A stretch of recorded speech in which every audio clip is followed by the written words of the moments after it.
thank you for being here. Thank you for coming to listen to the Dhamma. I had a title for this talk, and it's been changed around a few times, so I'm just going to tell you that it's Planting Seeds of Skillful Intention. The first title was, What Was I Thinking? A Mindful Look at Intention. And I also had a title of Craving Less, Loving More, Right Intention on the Path. And so walking the Noble Eightfold Path and finding the right intention, I mean, sometimes there's a few wrong turns along the way. But the Buddha's Eightfold Path is like a spiritual GPS, guiding us from the chaos of suffering toward the quiet joy of liberation. And it's not a pick one and you're good kind of practice. Each step supports the others like spokes in a wheel. So let's just get this out of the way for a minute. If the Eightfold Path were on social media, it would have no followers. It's very challenging, even though it's simple. And so it's not flashy. It's not offering, beachy mindfulness vibes or promising to manifest your dream job by Tuesday. It's quiet and it's humble and it's powerful. And it's the second step on the Eightfold Path. I'm talking about the second step today because I began this series on the Noble Eightfold Path 2 weeks ago, the last time that I taught. And so here's a little brief overview. The Eightfold Path is the Buddha's guide to ending suffering, and it's divided into 3 areas. The path includes wisdom or panya, and in the wisdom path is right view and right intention. And then there's the middle section of ethical conduct, which is sila, and that's right speech, right action, right livelihood. And then there's mental development, which is samadhi, and that's right effort, right mindfulness, and right concentration. And so right intention follows right view, the understanding insight that suffering exists and there's a way out. And once we see clearly, the next step is choosing how to move forward. And that's where intention comes in. So I'll start with a quick peek at right view, the first step. This is sort of the aha moment, the realization that life contains suffering, dukkha, that suffering has a cause, and that there's a way out. It's like realizing that has anybody ever done this? Did anybody ever try to microwave soup in a metal bowl? A long time ago. Well, something is clearly not working, and it's us. It might be you, it's us. So right view lays the groundwork. It's understanding reality as it is, not as you wish it to be. And it sets the framework, helping us to understand suffering and the path out of it. But understanding alone is not enough. We need to follow through with intention. And as one of the suttas, Samaditi, I spoke about the last time, it's Majjhima Nikaya number 9. Majjhima Nikaya means the middle length discourses. As you can imagine, there's thousands of discourses, and some are shorter, some are medium length, some are really long. Some are divided into numbers. It's all over the map, but the Majjhima Nikaya, MN it's referred to, is, I think, one of the best understandings of the suttas. So in that sutta that I talked about last week, the last time, 2 weeks ago, right view includes understanding the noble truths and the law of karma. And so once you've seen clearly, you next ask, now what? And this brings us to step 2, right intention. Right intention, also known as right thought or right resolve, Sammā Sankappa, It's where the rubber meets the road, really. After gaining right view, we start aiming our mind and heart in a wholesome direction. It's not enough to see clearly.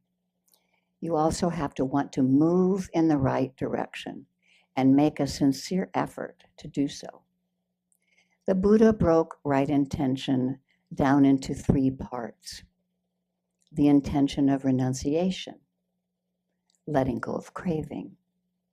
The intention of goodwill, replacing ill will with love and with kindness. The intention of harmlessness, choosing non-ill will or compassion over cruelty. In another one of the Buddha's suttas, he says, and what is right intention? Being resolved on renunciation, on non-ill will, on harmlessness.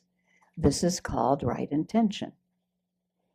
So let's explore these 3, not with a monk's calm silence, but with a little laughter, and I hope some life along the way. When people hear renunciation, they often picture, a bald person in robes giving up Netflix and giving up their adornments of jewelry and even romance. But renunciation isn't about becoming a dry human being.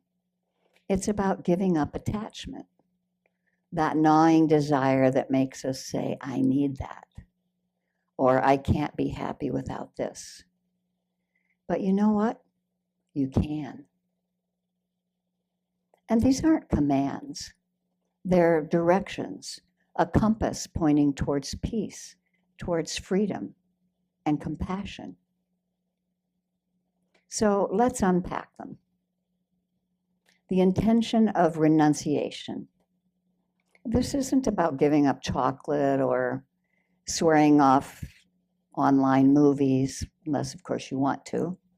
Nakama means letting go of the craving that keeps us bound, especially the grasping at pleasure and control or identity that creates suffering.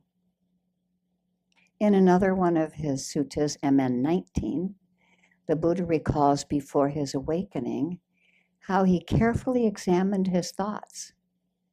And he noticed that when thoughts were rooted in sensual desire or ill will or cruelty, and then he contrasted them with thoughts that were rooted in renunciation and in goodwill and in harmlessness. He spoke to his disciples, and I've changed it around a little bit for pronouns, but he said whatever a bhikkhu is a monastic person, or a bhikkhuni, whatever a bhikkhu or frequently thinks and ponders upon, that will become the inclination. In this case, it's his mind. I changed it again later. So whatever a bhikkhu frequently thinks and ponders upon, that will become the inclination of his mind. Really, that's neuroplasty 2,600 years ahead of schedule. When I was just out of college in my early 20s, I had a job and I was making some money. I'd gone to Northern California from the Midwest where I grew up and went to college. And I saw this leather jacket in a boutique store window. And it was sleek and buttery and soft and smooth. And I loved the smell. And it made me feel really good, at least in my imagination. Like this mysterious woman that wrote poetry in cafes. And, I felt like I was sophisticated, imagining myself wearing it. I couldn't afford it, but I obsessed. I visited it like a shrine. I pictured myself in it. I even imagined bumping into an ex while wearing it. I know, this is really deep Dharma. So one night, lying in bed, I realized the desire was really eating at me. And then I paused. And I noticed how clinging had hijacked my peace. I didn't need the jacket. I wanted the identity that came with it. I was kind of a wreck over that jacket. And that's when I stumbled upon a teaching about renunciation. Renunciation isn't deprivation, but it's freedom from grasping. And in the Dhammapada, how many of you are familiar with the Dhammapada, or you're aware of the book? It's a lovely book of collected writings of the Buddha. There's about, I don't know, 400 verses or so in it. It collects from various suttas. And in verse 290, the Buddha says, if by giving up a lesser happiness, one may behold a greater happiness, let the wise person give up the lesser, having regard for the greater. Okay, I'm going to read that again. If by giving up a lesser happiness, one may behold a greater happiness, let the wise person give up the lesser, having regard for the greater. So I decided to let the jacket go. It wasn't dramatic, it was just gentle. And something strange really happened. I felt lighter. Not just emotionally. I think I actually lost 2 pounds of materialistic weight. I didn't buy it, and it felt oddly freeing. Renunciation doesn't mean that you can't have nice things. It means not being owned by them. It's loosening your grip so that life can breathe. It isn't grim self-denial. It's the joy of letting go. The peace that comes when we no longer chase what we don't need.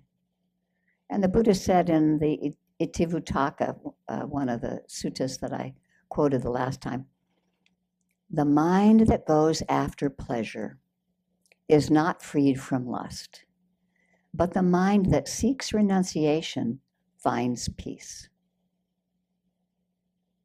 So now let's look at the second aspect, the intention of goodwill. Goodwill, or metta, is the active intention of kindness. This is deceptively simple. So do I just say, I wish all beings to be happy, and then boom, I'm enlightened, right? Well, no, not quite. I remember getting a lesson in goodwill during a particularly awful drive. I was late, tired, and listening to a podcast on Buddhist compassion because, well, what can I say? I'm sort of a stereotype. I listen to these things all the time. And I'm at a red light when a guy in a beat-up truck cuts me off so hard that I spilled my drink on my pants and down into my console. You know how terrible that is, down there in the middle, between the seat and the console. It's a true test of spiritual depth. Immediately, my inner monologue turned into this dramatic movie script like Quentin Tarantino in Pulp Fiction or something out of A Discovery of Witches. But then I remember right intention. I'm supposed to be cultivating goodwill. So I try it out. I sort of notice that my jaw is kind of tight, and I bypass the critic and I say, may he be well. May he be peaceful. Well, and may he get a decent turn signal. That was sort of under my breath. Here's the crazy part. It helped. Not instantly and not perfectly. But I didn't carry the anger all day. I saw the guy for what he was. A stressed out person, maybe late for work, maybe just clumsy. Just like me, he was trying to be happy and probably making a mess of it. The Buddha encouraged this mindset in the Karyana Metta Sutta. I'm sure some of you are familiar with it. The sutta where he famously said, and I'm changing the pronouns on this one, just as a parent would protect their child at risk of their own life, even so, let one cultivate a boundless heart toward all beings. Just as a parent would protect their only child at the risk of their own life, even so, let one cultivate a boundless heart towards all beings. A couple of decades ago, a friend and I had a falling out. and I felt wronged and misunderstood and defensive. I replayed the conversation and in my head like a courtroom drama where I always won. But suffering persisted. And eventually, I sat quietly and I remembered the Buddha's advice. Hatred never appeased by hatred. Hatred is never appeased by hatred in this world. By love alone is hatred appeased. Hatred is never appeased by hatred in this world. By love alone is hatred appeased. I breathed into the pain and I began to wish her well. And not because I was supposed to, but because I was tired of the burden. And goodwill doesn't mean being a doormat and excusing bad behavior. It means choosing not to add more poison to your own heart. It's deciding again and again to root for people even when they make it hard.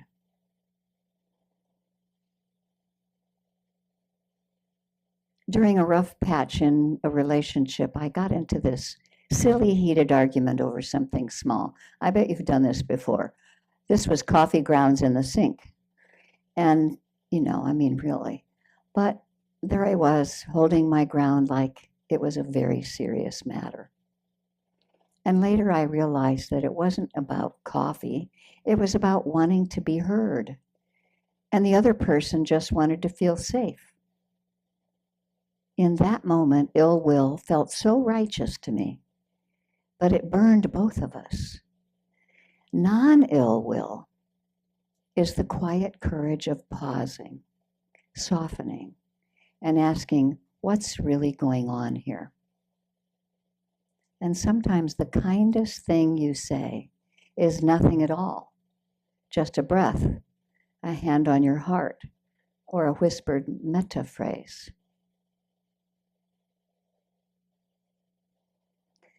So now we have the third section of intention, and that's harmlessness. We want to encourage compassion as a default setting. This component is ahimsa, or harmlessness. And this one's trickier because it's not just about actions, it's about mental habits. Have you ever fantasized about someone that you disliked? Sometimes I used to, about someone getting hit with a surprise water balloon. I thought that was harmless enough, but I could just see it splash all over them. Or sometimes I even wish people come to harm, and I'm sure each of you have done that too, that you wish someone came to harm. I don't think I'm the only one that has thought that. Harmlessness asks us to let go of even subtle mental cruelty. It's about compassion. It's not just for people that we like, but for everyone, including the person who blasts their music at 2 a.m. or the family member who weaponizes group chats. Once when I was cruising around at an animal shelter before I got my little dog Raja, some of you have seen my little dog Raja on our other Zoom meetings. Poor guy, he has a bad eye right now. But anyway, I saw this tiny, trembling dog named Peanut, who clearly had been through a lot. He growled at everyone. And people passed him by, and they whispered, he's too aggressive. But I sat with him anyway, and I didn't try to touch him. I just sat. And after a while, he crawled into my lap, shaking but trusting. And that's when I got it. Compassion isn't about fixing or saving someone. It's about not giving up on their basic worth, even if they bark, bite, or push us away. And that includes ourselves. In the Metta Sutta, again, we are told to cultivate this attitude toward all beings, seen and unseen, near and far, born and to be born. Right intention means applying that same care inward. Practicing harmlessness is also about replacing self-hate with gentleness. If you wouldn't say it to that little scared peanut, then don't say it to yourself. One spring, a friend was hiking a narrow ridge trail where I lived in Hawaii for 35 years, and the fog had rolled in, and suddenly everything vanished except the path at their feet. And they couldn't see where it ended, only that it kept going. That hike became a metaphor. We don't need to see the entire road. We only need to keep putting one foot in front of the other, guided by a trustworthy intention. And when we walk with right intention toward kindness and toward release, we become our own compass. A few years ago, I was sitting in a silent retreat when I heard a thump, and a small bird had flown into the glass window, and it lay stunned. And the person closest, nearest to it, went outside and held it in their hands, watching its tiny body tremble. And they whispered softly, and after a while, it flew away. That moment changed her. So much of our harm is accidental, thoughtless, like the glass the bird couldn't see. Right intention asks us to notice the invisible walls in our own minds, where we judge, where we rush, where we ignore suffering because it's inconvenient. On Wednesday, it's senior shopping day at New Seasons. So I try to make it a point to go shopping on Wednesdays. I hardly ever do remember, but when I was there this last Wednesday, there was this tattered young man, seemingly homeless, and he was outside of New Seasons, and I parked right behind him. And I was kind of going over my shopping list, and I noticed that he was busily writing on his cardboard sign. And it was a small piece of cardboard with a lot of words on it. And since I knew he'd put a lot of effort into writing that sign, I thought that I should read it. So when I got, and different things went through my head around fear or judging somebody's suffering, but I just let all of that go to let myself be open to being with someone else's suffering. And so when I got out of the car, I stopped and I said, "You spent a lot of time writing that sign, so I think I need to read it." And so I took a few minutes and I read it, and it was about how anything would help and that it was cold outside. And so I had a conversation with him. I asked him his name, I told him mine. This is an interesting thing, an aside. I told him my name was Candle, and he proceeded to tell me that his daughter's name was Candle. I've never met another person named Candle. I've met Kendall, but I've never met anyone named Candle. And her middle name was Luna, which means light. So her name was Candle Luna Sophia. That is such a beautiful name. I thought, this person, it is going to have some power in her life, whoever she is. And I complimented him on that beautiful name for his daughter. And it was a sweet conversation. And when we were finished, I asked him if he wanted any food from inside.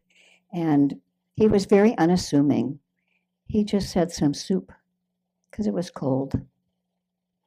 And so when I was shopping, I got him some chicken noodle soup and some macaroni and cheese and a piece of date nut bread. And he happily received it and acknowledged that it was his favorite comfort food. And I'm telling you this not because I want you to know how generous I am or something like that, but because I could have easily just passed by him, not seeing his humanity and his suffering. But in seeing the invisible wall around my own mind, I noticed that I could rush, I could ignore him because it was inconvenient, or I could let go of judgment and see him for who he was. And that was what I chose at that time. I had time enough on my hands to be able to just be with him. And it was a beautiful experience. And he was a charming person. But I hope his life unfolds in a way that isn't too much suffering. It's all we can do is to just be with people in their suffering.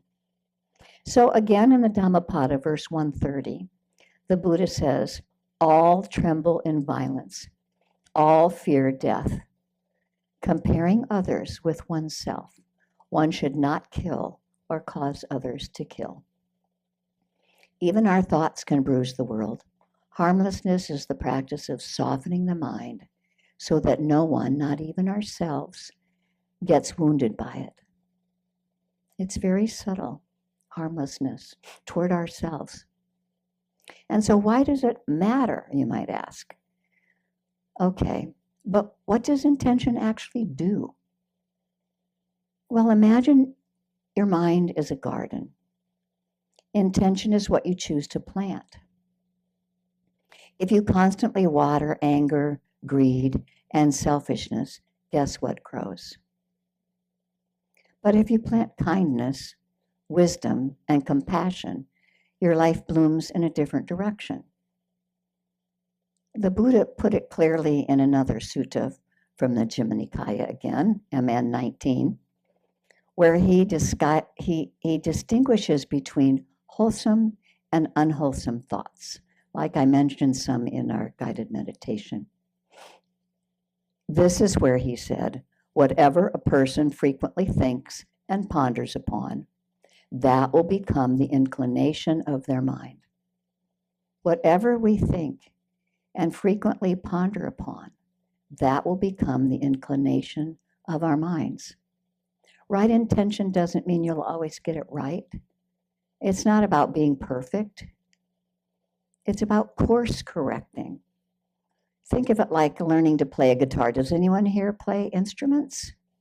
Anybody play an instrument? At first, everything is awkward, and you miss a lot of notes, and your fingers hurt, but you keep trying, and gradually your hands know what to do, and the music comes more easily.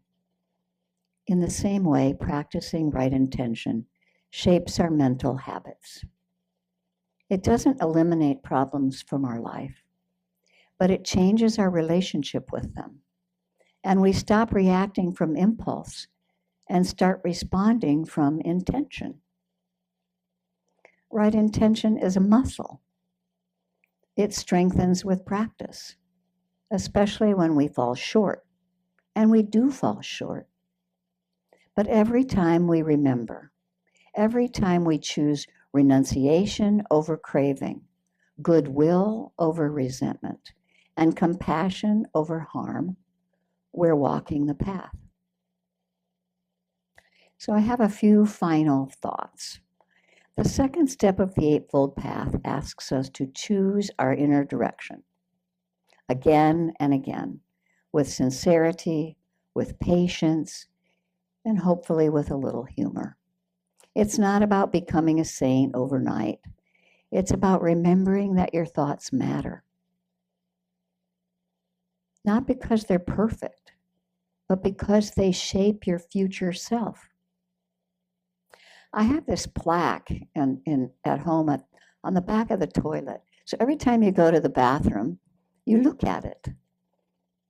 And it's most commonly attributed to the Chinese philosopher Lao Tzu, but often it's also cited as a couple of other people, Frank Outlaw, Mahatma Gandhi, and Ralph Waldo Emerson. So at any rate, I find it fitting to right intention. It goes like this: watch your thoughts. They become words. Watch your words. They become actions.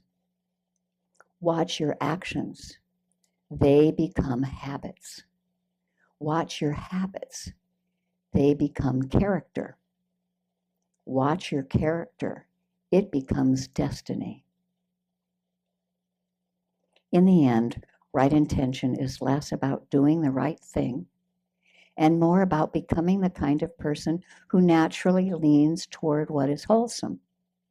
It's about waking up in the morning and asking, what kind of seeds will I plant today? And then trying, really trying to choose love over fear, clarity over confusion, and peace over pettiness. And if you mess up, you just forgive yourself. And you make tea and you try again. And that's the path. I'd like to close with a short meditation. So let yourself just be comfortable again in your chair, and it's only going to take a few moments, but let's just sit comfortably. Close our eyes, soften our gaze. Bring your attention to the breath. Just gently noticing it move in and out.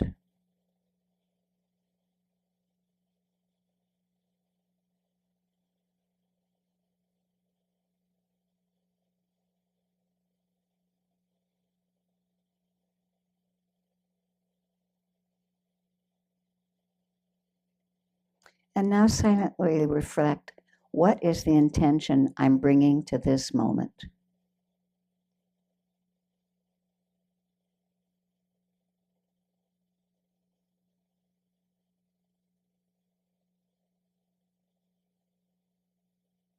What am I letting go of?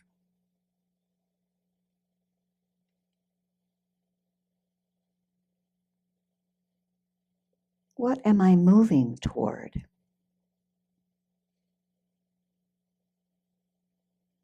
Now bring the mind to someone you care about and silently wish them well. May you be safe. May you be free from harm. May your heart be at ease.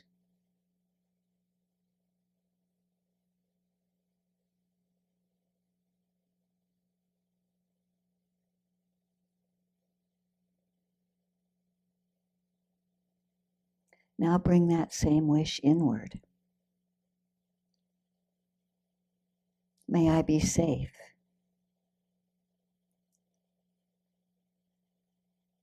May I be free from harm.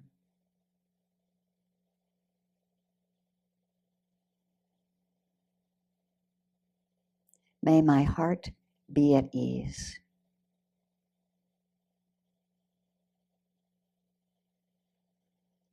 Rest in that intention for just a few breaths.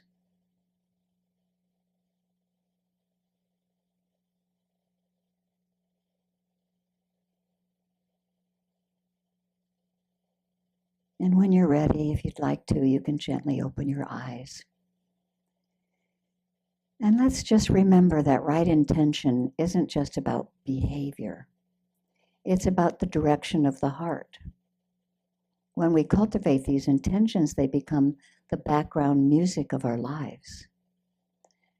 We might still feel desire, anger, fear, of course we do, but we're less likely to follow them or stay attached and hang on to them.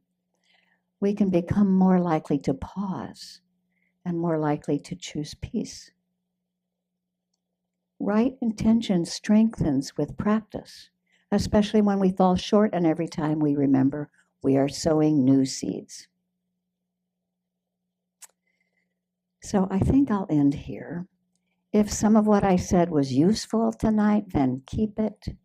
If any of it seemed too complicated or you couldn't digest it, don't worry, just shake it off. And as my teacher, Kamala Masters, has told me many times, sometimes something you say in a talk will come back in a person's mind later down the line of their practice.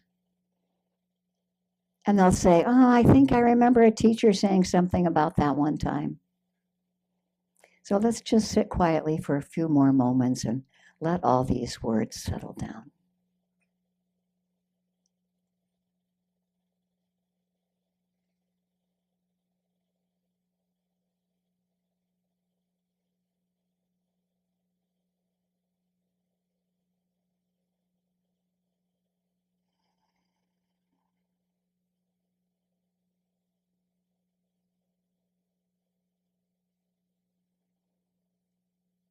Thank you so much for your practice. And may the peace and ease that you cultivate be felt by all with whom you come into contact. Thank you for your kind attention, and may we dedicate the merit of our practice to all sentient beings.